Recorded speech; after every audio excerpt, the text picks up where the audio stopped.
Good day, everyone. We are the last group reporter in Broad 9, and we're going to talk about station programming and broadcasting. And my part is setup programming for community internet radio broadcasting. To start with, the objectives of my report are first, to learn the difference between broadcasting and narrowcasting. Second, to understand the listeners. Third, to know the significance of community internet radio broadcasting. And fourth is to learn some shows and programs in community internet radio broadcasting. So let's begin. Ang mga commercial radio stations, napapatunayan nila yung galing nila sa atake sa tenga ng listeners, sa pagkuha ng atensyon at loyalty ng radio audiences. Pinapatunayan nila yung tagal nila sa serbisyo at gumagawa sila ng pera or profit sa pamamagitan ng pag-akit sa largest possible numbers of listeners. Pero ang community radio stations dapat ay may ibang attitude or atake.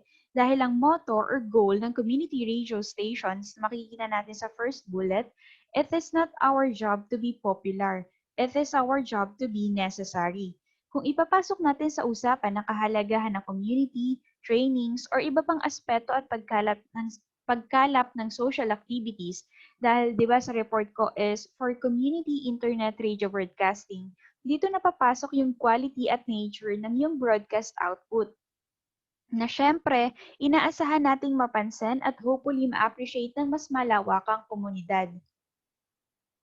Kung napapaisip kayo kung posible ba na magpalakad ng isang radio station sa community ninyo, of course, it is possible. You just have to open your doors to your community and let things run their course.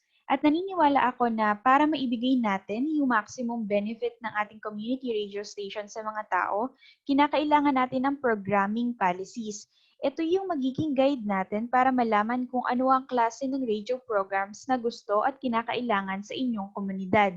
So itong report ko ay kukunin ko yung attention nyo at dadalhin sa madaming issues na kailangan i-consider at mga desisyon na kailangan gawin kapag nagpaplano at nagsiset up ng programs or yung pag-execute as a whole ng community internet radio broadcasting.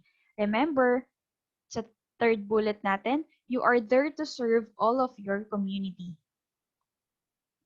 Yan, broadcasting not narrowcasting. So ang literal meaning ng word na broadcast ay malawakang maipakalat, may maipakalap sa mundo. So maraming bilang ng radio stations ang hindi basta-basta nagbibigay ng output. Instead, tinatarget nila ito sa pinaka-particular na demograpiko or yung mga tao sa particular age, type, social class at iba pa. So in media jargon, they don't broadcast, they narrowcast. Ang dahilan nila dito, simple lang. Sa ganoong paraan, doon sila nakakakuha ng pinakamaraming tagapakinig. 'Di ba? Dahil nga ang mga tao, generally speaking ha, gusto nating malaman kung ano yung nakukuha natin sa radyo. Meron na tayong maliwanag na ideya sa isip natin kung anong types ng music or speech yung gusto nating marinig at yun yung hinahanap natin. So kung patuloy nating papakinggan ng papakinggan kung ano lang yung gusto nating marinig, then mabilis tayong magsasawa kasi expected na natin na yung kung ano yung gusto natin, yun yung makukuha natin. So meron namang mga listeners na open-minded, may malawak na taste or simply don't care much what they hear so long as there is a constant murmuring noise coming out of the box in their corner. So they are considerably outnumbered by those who only want to hear a particular genre of pop or type of music or speech.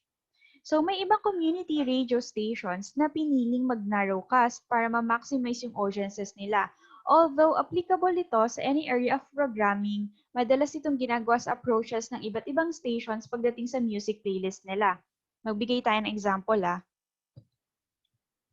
Ang Pure 107.8 FM, isa itong community radio station broadcasting sa Stockport, South Manchester. Noong nag-a-apply sila ng community license year 2005, nag-specify sila ng musical playlist ng guitar-based pop and rock. So kung pagbabasihan natin sa community nila, since ibang bansa to ito yung single most popular style of music at hindi talaga ito ina-ere sa iba pang local radio station sa lugar nila. So this is an understandable approach but not without its issues. According sa Pure 107.8 FM's own research, 29% ng population sa Stockports ay prefer yung ganong type of music. So kung yung 29% na yon ay piniling mag-tune in sa Pure, the station could attract a very healthy listenership in numbers. but how healthy is it in other aspects? So, yung pinakamasugid na fans ng rock music, madalas ay mga mapuputi. Ayon to sa research nila ha, yung mapuputing lalaki or puting lalaki edad 30s and 40s. So although the listening figures might be good, do they reflect the ranges of age, gender, ethnicity, and social class in their community? Are the listeners it attracts the type of listeners with the most to gain from a community radio station? Does a rock-dominated output make volunteering at the station an attractive proposition for a teenage girl of Asian origin or an isolated pensioner? So, napakahalaga na kung pipili ang isang istasyon ng isang genre sa daytime, kailangang mag-extra effort sila na makarating sa ibang parte ng komunidad. At syempre, siguraduhin na hindi lang pili o hindi sila namimili ng particular na genre para sa particular na consumers lang. Ito yung ipinaliwanag ng research ng Pure FM. Then, meron din tayong alternative approach para dito, of course, and it is to design your programming and schedules na equal para sa lahat. Kung pipilitin nating ibigay ang lahat para sa mga nakikinig, it is possible to become nothing much to anyone. So we need to find ways para ma-persuade yung ibang listeners na mag-switch on sa radio station natin na hindi magiging dahilan para sa iba na mag-switch off. Gets nyo ba yung point? That we are not giving the listeners what they want particularly. We are giving them what they want generally. Mahirap pero hindi imposibleng gawin. So yung pagkakaiba-iba kasi ng community radio stations, yun yung stronger selling points nila at matibay na nagpapakita ng pagkakaiba ng community to commercial radio stations. 'Di ba kapag yung mga listeners sanay na sila sa strict format at playlist ng radio stations, malaki na yung posibilidad na hindi sila kakagat or mag-tune in palagi kasi alam na nila kung ano yung mapapakinggan nila. Kaya in community radio stations, they are thrilled, very thrilled, to know na may stations pala na different from all others. So making yourself relevant in some way to every member of your community is a difficult challenge, but one that we feel community radio stations should at least attempt to tackle. So it is hard to make ourselves known or be important or needed to other people, but community radio stations are different. Since its goal is to be necessary, we have to at least attempt to try to make it a real deal. So now we have crib sheet. Ang crib sheet is para siyang notes. Ginawa ko to para mas mabilis nating ma-distinguish yung napag-aralan natin, mas mabilis nating ma-summary, at saka kung tumatak ba sa atin yung maraming discussions kasi dito kasi sa report ko is broad yung discussions, kailangan siyang explain. So, dito, sinummarize ko na, yung crib sheet, it contains information to help someone, to help us remember something. So, parang summary siya ng natakal na natin. Crib sheet natin for radio programming is can be aimed at everyone, broadcasting, or at one section of the community, narrowcasting. Then, narrowcasting will probably attract the greatest number of listeners. Next is broadcasting will reach a wider range of listeners. And then, variety and programming sets community radio apart from other radio stations. We also need, of course, to understand our listeners. Understanding listeners. So kapag magkakaiba yung community, it is given na magkakaiba din yung tastes at habits. Pero meron tayong broad rules na applicable sa lahat ng radio listeners, sino man at nasaan man sila. Importante din na malaman natin na ang listeners have different behaviors kung nasa ang lugar man sila. They behave differently when they are at home, when they are in their cars, and when they are at work. So sa bahay, madalas iniiwan na naka-tune in sa isang radio for days or weeks. So kung papansin natin, ginagawa rin yan ng mga kasama natin sa bahay. Sa amin, it's confirmed. Ganun yung style ni Itay. Wala nang lipat-lipat para pagbukas at saka pagpatay ng TV. I mean ng radyo. Yun na yun. Kahit sa TV naman at sa radyo, ganun din yung style niya eh. Parehas lang. He's impressively loyal to his favorite station and refused to listen to any others. However, merong mga radioheads na masisigasig. Sila yung mga nagka-come up talaga sa programs na interesado para sa lahat. Anytime, any place. Maraming stations ang aware sa iba't ibang grupo ng listeners, mapaumaga man, tanghali, gabi, or overnight. So, eto, in the car, people constantly hop between channels without caring much which station they are listening to. So, for our fourth bullet, At work, people mostly want smooth background music and undemanding chat that will not take up too much of their attention. So, sa iba't ibang oras sa isang araw, maraming magkakaibang tipo ng tagapakinig sa mapabahay man, nagmamaneho, o nagtatrabaho. To reach as large and wide a section of your community as possible, you need to decide how will you organize your output.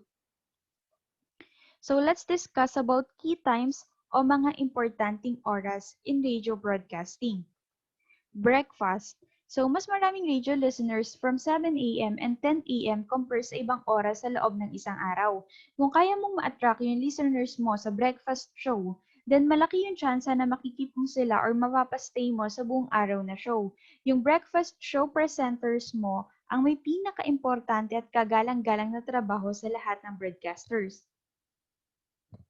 Dahil matagal na pinagtatalunan kung ano-ano ang bumubuo ng Good Breakfast Radio Show at lagi nating tatandaan na may linya between an energized and energizing host na nagbibigay ngiti sa atin at parang nakaka-excite bumangon para simulan yung araw, kumpara sa host na parang nakakainis yung boses na madalas medyo pasigaw o kaya yung tawa ng tawa or yung paghilhil niya, 'di ba may mga ganong host eh, yung paghilhil niya is constant, parang sa bawat sentence na lang merong pagtawa. So ayon sa isang radio stations na sinang-ayunan naman ng iba pang radio stations, hindi mabilis bumalanse sa radio programming. Pero lagi nating isa sa isip na yung role ng host ay palagi mapupunta dapat sa pinaka-talented at sikat na presenter na meron ang radio station nyo.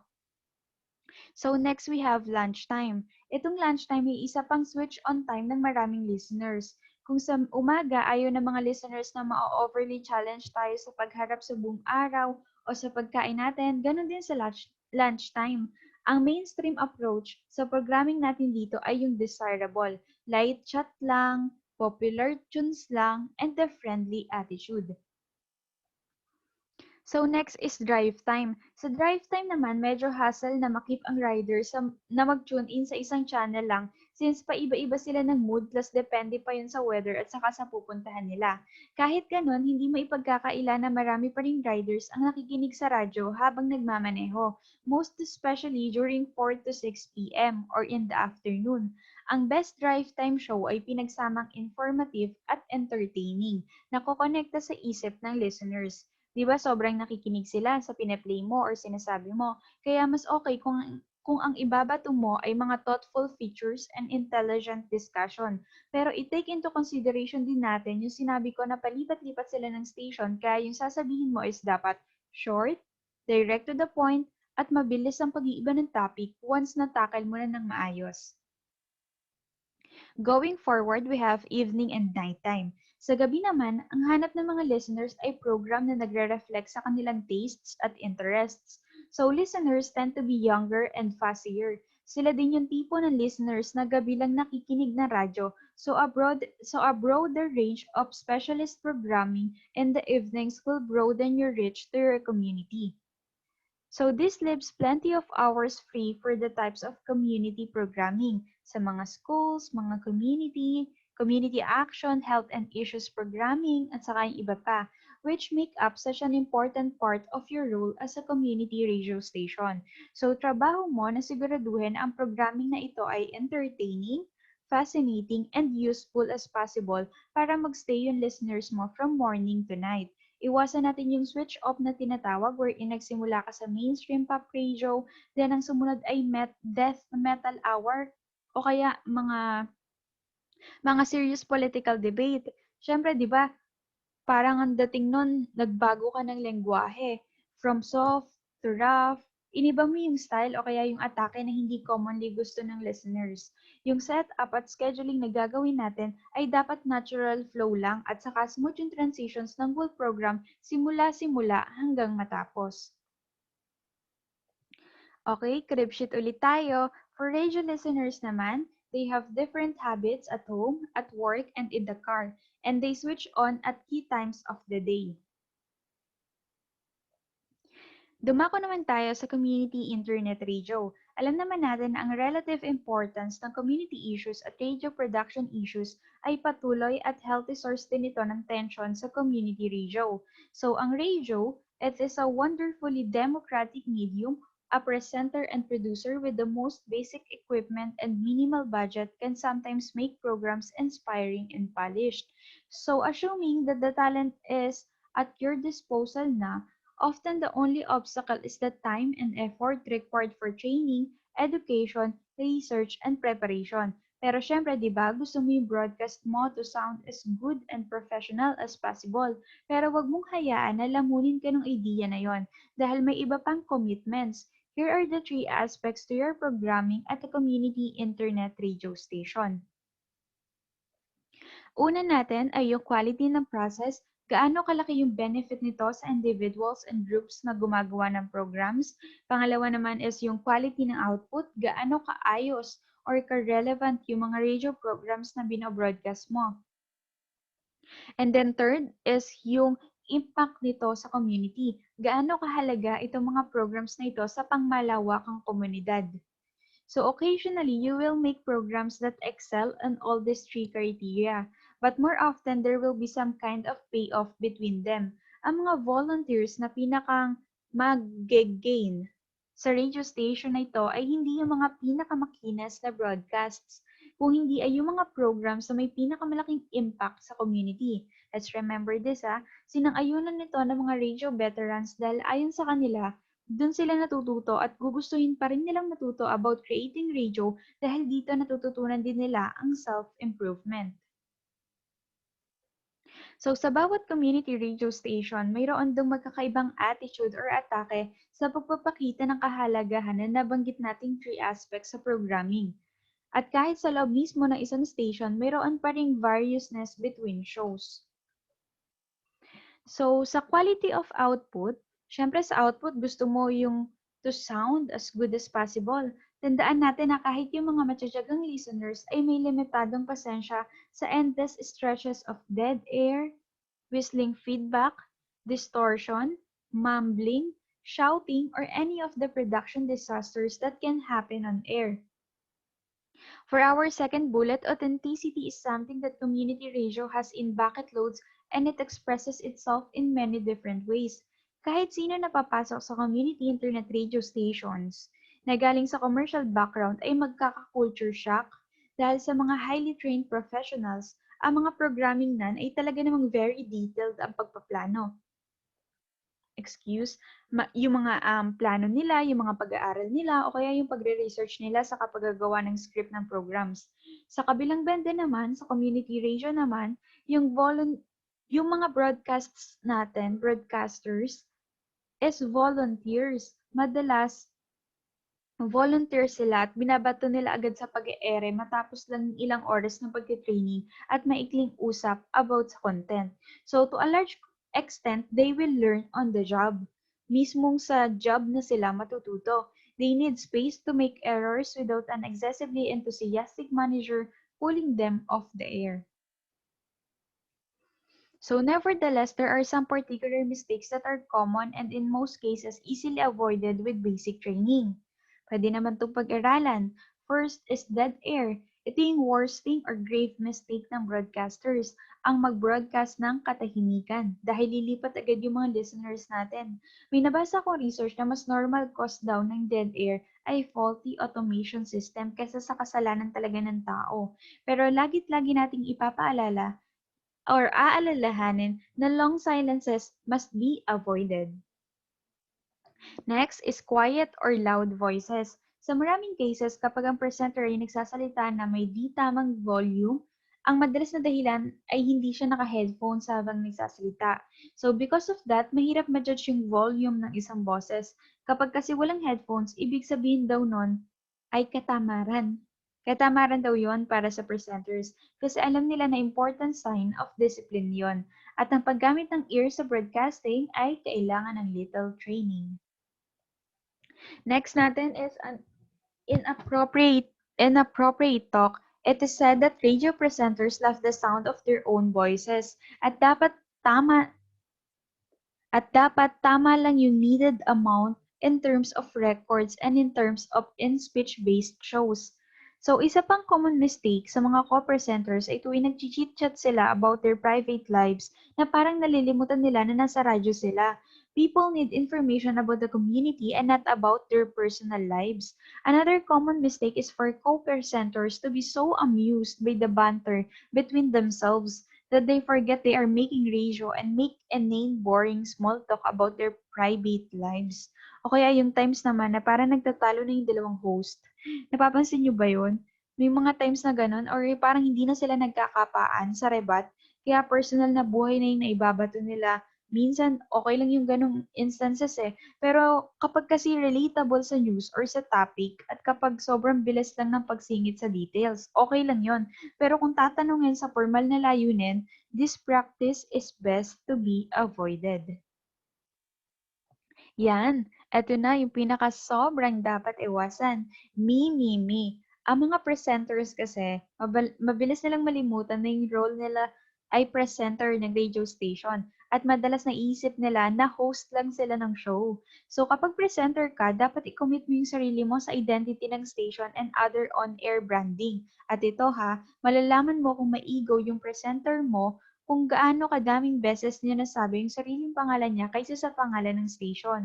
So another thing, discourage presenters from talking over records, particularly vocal tracks. Even hip-hop and garage MCs need to let the music breathe occasionally. So bear in mind that some listeners may love the tune and talking over it can be very annoying. So huwag tayong sasabay kapag may nagpapatugtog ng music.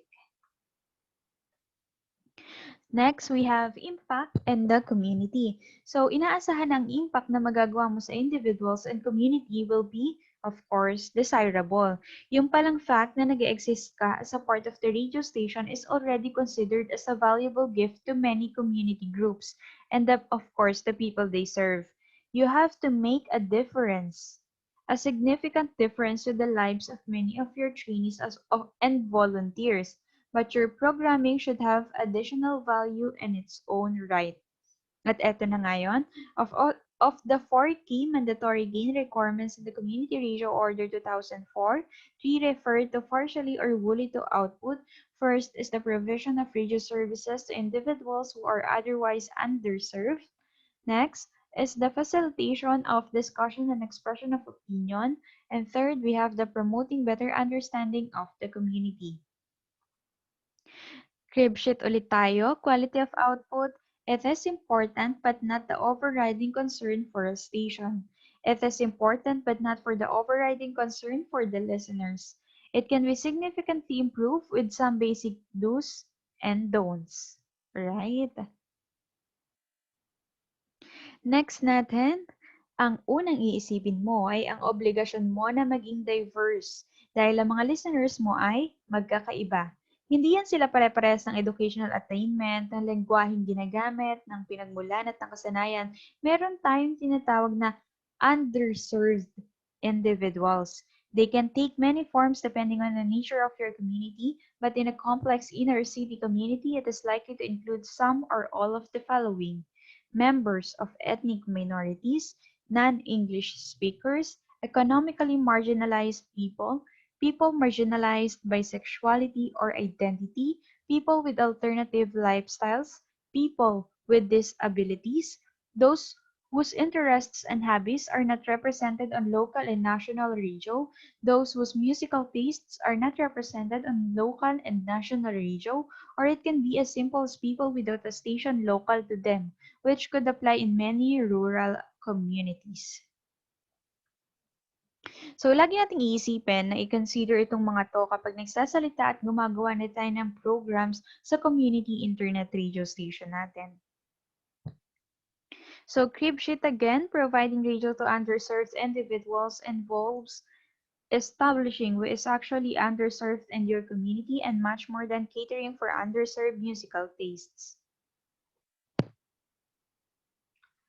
So, if ikaw naisip mo na yung presenter sa radyo, diba, yung urge natin para mag-play ng music is very strong. Lalo na yung mga kabataan, mangungulit talaga yung mga yan. Pero kahit 50 kataon na, 50 kataon na yung nangungulit sa'yo na magpatugtog ka ng hip-hop, pero meron kang disabilities show.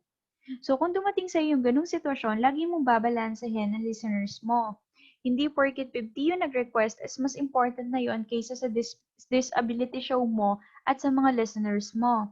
So ano na lang maiisip nila kung may show ka nga para sa kanila. Pero nagpapatugtog ka naman ng ganong genre ng music, di ba? Of course, you may also pick up from more listeners with a non-stop banquet of whichever musical genre grabs the most attention in your area, but that should not detract from your obligations to the rest of the community. Lagi nga sa ating sinasabi, it's always for the people, it's always for the public. So you must balance your role as a facility, allowing people to make the radio they want to make with your role as a provider, bringing radio to those who really need it. Pasok naman tayo sa discussion and opinion shows. So generating discussion and expression of opinion is not usually a great problem for a community radio station. Usually they will take the form of studio discussion and interviews. Wait.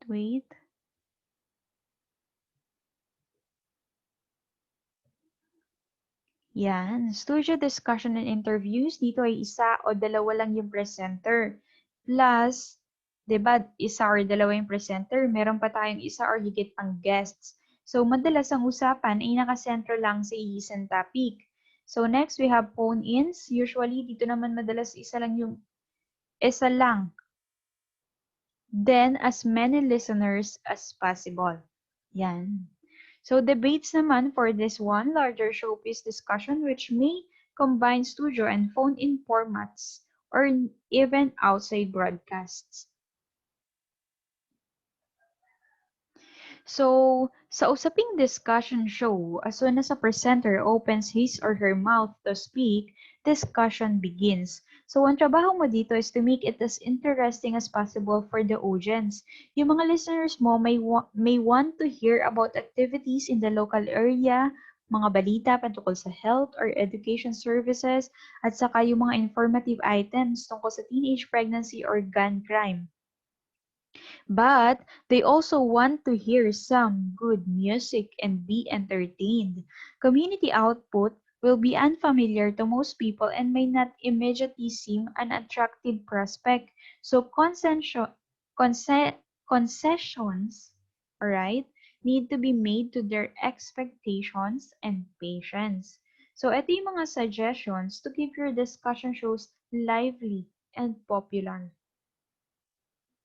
First, we have the break up the discussion with music. So, nasa timing to eh.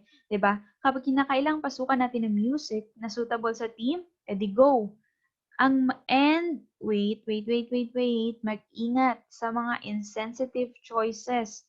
Radio folklore is filled with tales of presenters saying things like, and we'll return to our discussion of traumatic adoption experiences right after the blah blah blah. So, wag ganon. Make it smooth, appealing, at saka ka-embrace. Remember our choices of words, and of course, always be sensitive.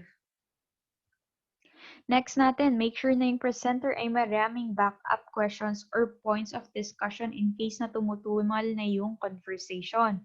Next, keep the topics moving along. Kung ang listeners mo ay hindi interesado sa isang topic, they may simply ignore it for a few minutes. Pero kung hindi mababago yung topic for a few minutes, mataas yung chance na mawala sila. It says here na people will stay tuned for 30 minutes on 6 different subjects which they are not interested in, but won't stay tuned for 30 minutes about one subject which they are not interested in. So people don't mind being bored too much so as long as they get regular variety in their boredom. Right? Next, we have get different voices on air. So, one-to-one chat can rarely be sustained for more than 5 or 10 minutes by any but the most skilled and fascinating interviewer and interviewee. Next na suggestion and tip is to talk naturally and intelligent, intelligent, intelligently. Oh my God, intelligently. Ang community radio natin ay nag-offer ng wonderful opportunity para kausapin yung mga taong gusto rin ng kausap at hindi pagsabihan or leksyonan kung sino mang iimbitahan natin. Run the discussion with dignity and respect. Next, research and brief your presenters on your guests, whether celebrities or not. There are few words more guaranteed to get an interview going badly than so it seems you have a new guest in the studio. Who are you then? So dapat hindi ganon. Dapat kilala natin yung inimbitahan natin. Of course, you must do your research. Show your professional stalking skills in the most proper way para dun pa lang magpalapit agad yung guest natin sa atin at maging komportable sa entire discussion.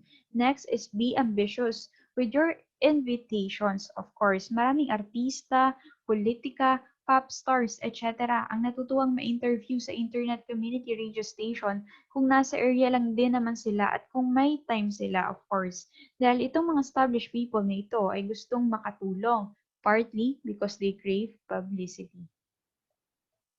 Next, with high-profile interviewees, particularly political guests such as the local, invite questions from your listeners in advance and pick out the most interesting, crediting the listener, of course. So in this way, feeling ng listeners ay, of course, included sila sa discussion and that we are willing to take in their questions and comments. Next is be prepared. Visible yan sa guest at listeners. Kung hindi ka prepared at kung nangangapa ka during the discussion, kitang-kita po yan. So give yourself some flexibility in your program schedule. Next, ang importante sa lahat, laging tatandaan na ang discussion ay two-way process. Hindi yan pang isang tao lang, hindi yan pang magsasalita lang, hindi yan pang makikinig at mag-absorb lang. Two-way process po yan. So sabi nga, ang worst radio you can broadcast is a monotone monologue. Never allow guests or presenters to read from a page or bring anything more than sketchiest notes into the studio. Bakit? Kailangan natural ka lang. Be natural lang sa discussion and go with the flow intelligently. Intelligently. Alright? Last naman natin, ang presenter's role is to represent the listener at hindi ungkatin o hukayan ng personal na buhay ng guest dahil lang sa yun yung gusto mong malaman. Laging iti-take into consideration natin yung mga nasa isip at maiisip ng listeners dahil nasa radio tayo at hindi privately nakikipagpuntahan lang sa guest mo. Establish the connection with your listeners. Going forward to our crib sheet for discussion shows should be served in easily digestible chunks, should be or should provide variety including musical interludes are not the same as monologue show. Next, news. Ang news po ay isang form ng speech broadcasting which is separate sa discussion. So kapag sinabi natin news program, papasok yung media ethics code of responsibilities natin. Ang balita mo dapat ay tumpak na tumpak at walang pinapanigan. Plus, walang buhat-buhat na sponsorship. Note that merong significant difference between discussion of the news, which can be as informal as you like, and actual news broadcasting, which must be formal and under strict control. So that's not to say it has to sound like commercial station. Just be clear what's a news bulletin and what is not. National and world news. So obviously, ang community radio station ay hindi magkakaroon ng resources for their own international news desk. At any chances na sumubok gawin ito, for example na lang is yung pagbabasa ng story sa dyaryo or internet, considered yon as pandaraya at maaaring ma-breach na copyright. So magandang atake dito ang gawin ng breakfast presenters ay simulan nila sa discuss na what the papers say pero wag nila iba-brand as their own news spot. If ever na gusto ng isang community station na mag-run ng full news broadcasts, dapat silang magpaalam, bumili, or manghiram elsewhere. So last bullet, the principal options are BBC. If you have a good relationship with your local BBC station, they may be willing to let you carry their news broadcasts. Providing your station doesn't carry any spot advertising, this can have the great advantage of bringing local news with it. So keep an eye on the national website for news of how this relationship has been formalized across the BBC. And then we also have independent radio news. The default choice for most commercial stations is it is more chatty and showbiz based than the BBC. So just search about this, and it is often possible to get permission to broadcast in return for carrying some national advertisements. Alright, community news naman tayo. Sa national news, mataas yung possibility na ma-please natin yung listeners, pero hindi lahat and it plays no part in your social gain objectives. However, community news will do, but be warned. If you brand a program or item as community news, then you must assume the same authority, impartiality, and accuracy is required as would be required of a national bulletin. Ang producers po at presenters ng community news ay dapat aware sa basic journalistic standards at mas aware sa libel and contempt law. So, ang magandang tip po dito sa community news, huwag kang mag-focus sa pangungulit sa reporters na bigyan ka ng hot scoops from the street. Ibaling mo yung atensyon mo sa pwedeng maging partner organizations within your community, tulad na lang ng schools, religious organizations, campaign groups, at iba pa. So, kung mapapapayag mo sila magbigay sa iyo ng regular updates sa activities nila, then dun pa lang makakapag-generate ka na ng enough material para sa daily news spot or longer weekly show. Reminder again sa overscheduling ng community news hindi lahat dapat ibalita. Pick the most important and needed ones. For crib sheet natin sa news programs, must be treated with care and respect, cannot be sponsored and have restrictions on adjacent advertising, can be piped in from other national and international news services. Community news should be treated with the same care and respect as national news. Meron din naman po tayong program sharing. Dito naman, from the word itself, pwede mo i-share o ipahiram yung resources nyo sa ibang community internet radio stations. At ito po yung sources na nahanap ko, and I think this is international and national. The Community Media Association developed a network. The Radio Bank, at saka po collaboration on very occasional special broadcasts. And then podcasting is a fascinating source of grassroots opinion from across the world. Next po natin is music programming. We will be differentiating the music and speech. Music versus speech. So dito sa music programming na music versus speech, dapat alam mo yung proportion ng output mo. Kung anong percentage ng speech at anong percentage ng music, madalas ang balance dyan ay 70% music at to 30% speech. Enough time na po yan para sa discussion mo at promotion ng community ninyo at the same time, enough na din yon para sa music programming to attract a healthy audience. Kung sa UK po, sa na-search ko, ang tawag nila is Ofcom. Doon sila nagpapasa ng license application para dito. And I believe sa Pinas po ay NTC. Correct me if I'm wrong po ha. Then sa na-search ko is once you have made your promise to NTC, nobody will count up the minutes, but they will refer back to your promise with each annual report.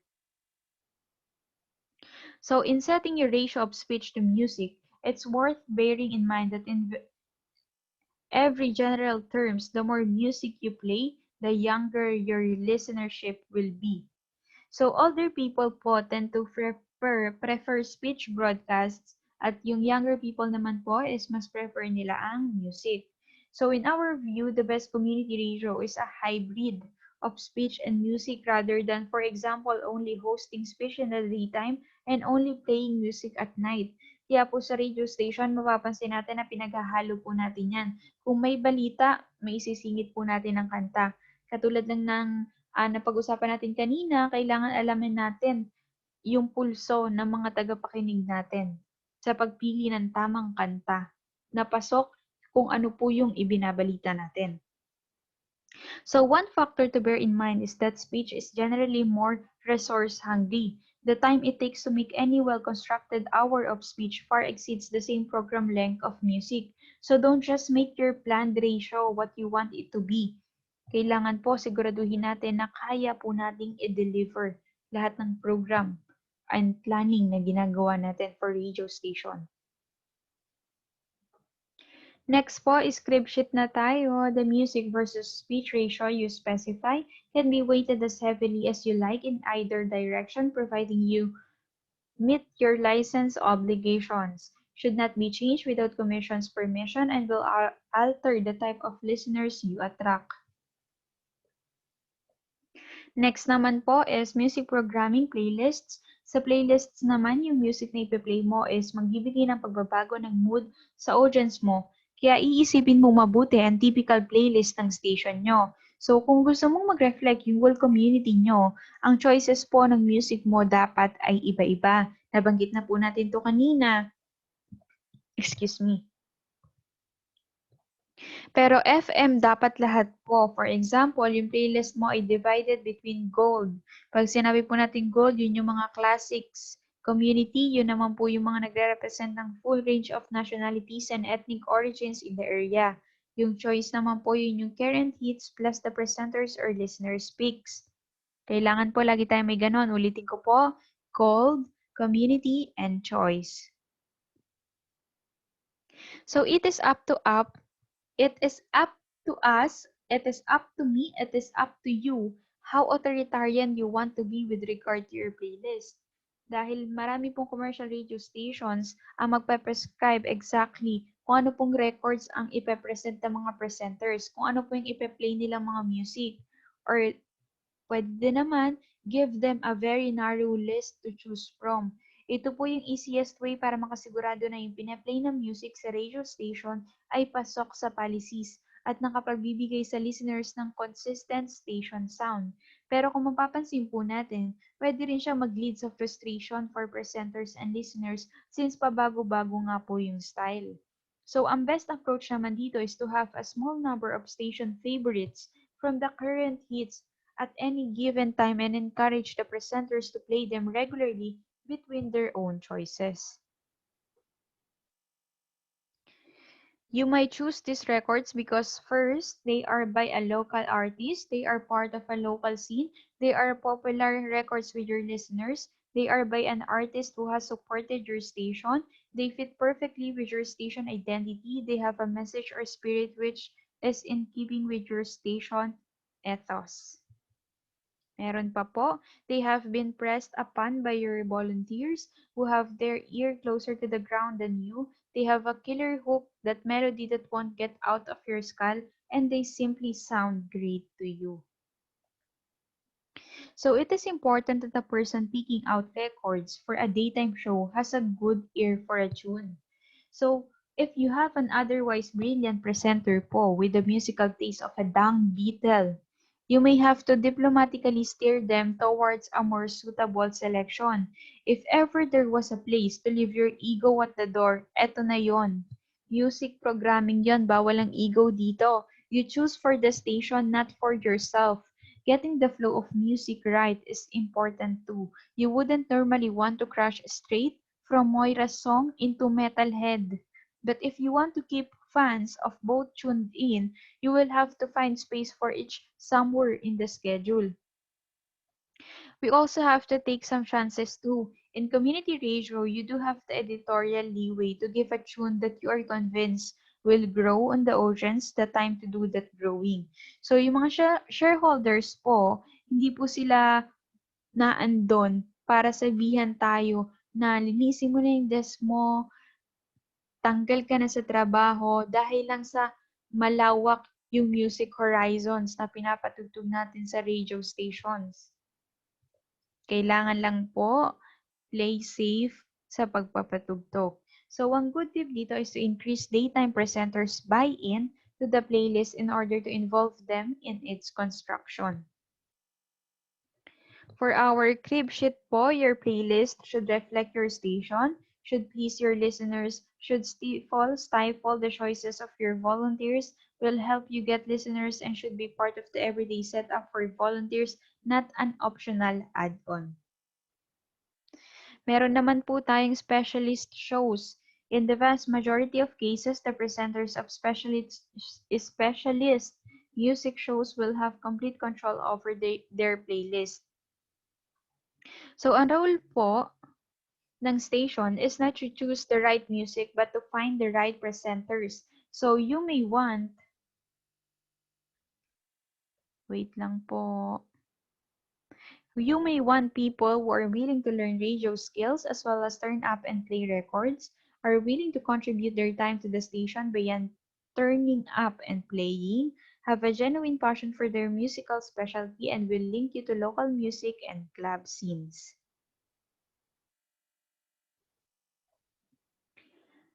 Next po, specialist presenters often bring their own problems.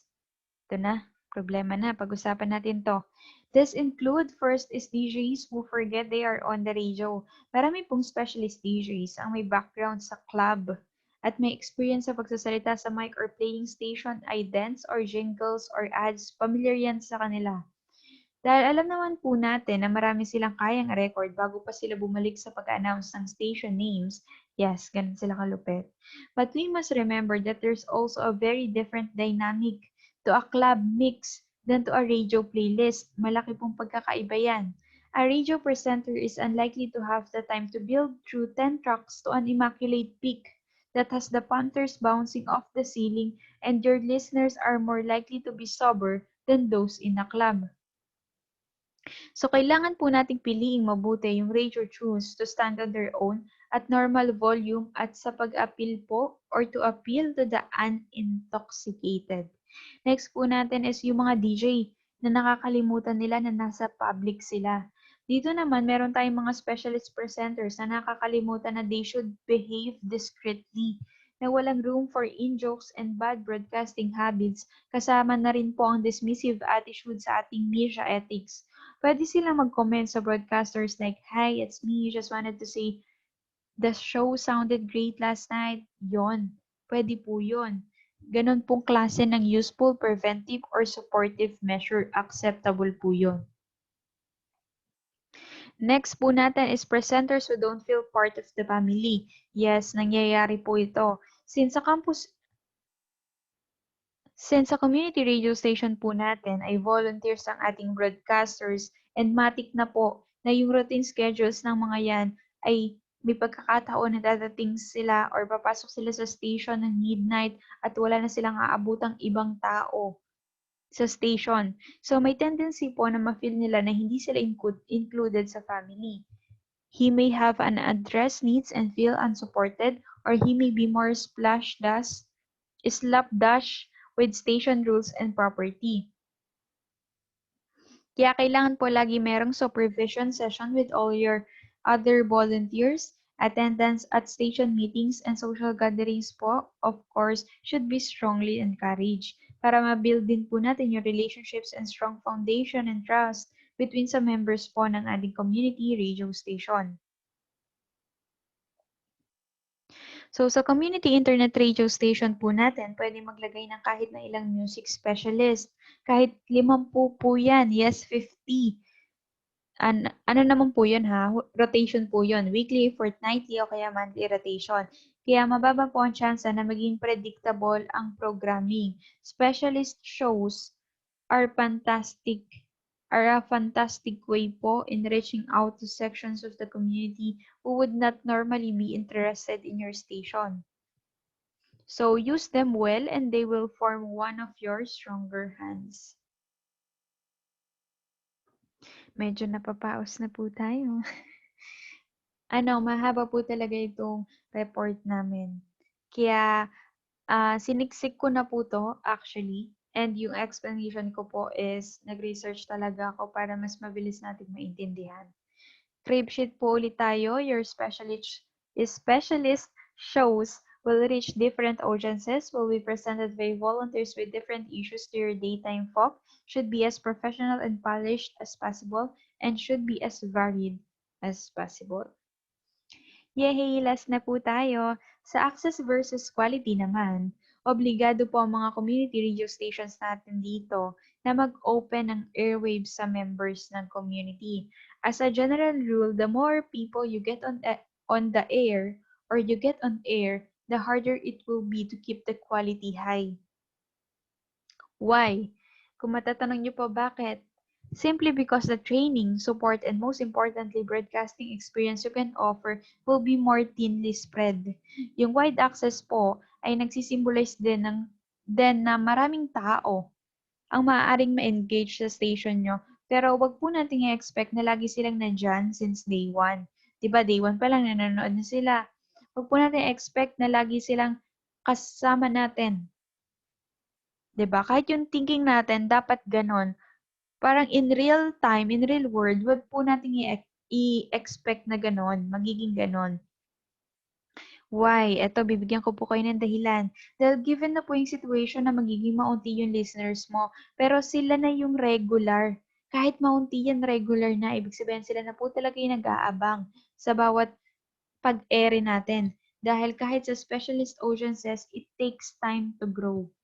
So there is no perfect balance po. Some stations may have a come hither, come all policy where the broadcasting hours are allocated as widely as it is practically possible.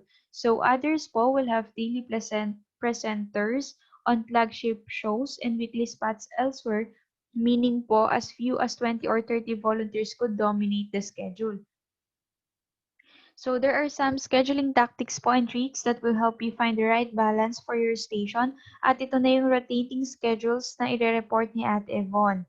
Sa kanya naman po to, sa kanya po yung report na scheduling for community internet radio broadcasting. Pero kung mapapansin niyo po is napahappyawan ko na rin po siya kanina. Pero mas papalawakan po ni Ate Yvonne sa kanyang report. Before we end, crib sheet muna tayo for balancing access and quality. It is unavoidable. More of one means less of the other, and it can be eased with smart scheduling and programming policies. So, let me show you po yung resources na pinagkuhan ko po, mostly sa academia.com. And, yan, that's it po. Thank you for listening. Sana po marami po kayong natutunan. And sana nagtiyaga kayo panoorin simula una hanggang dulo. Thank you po, Sir Romuel. Have a good day, everyone. Keep safe always. And may God bless us all.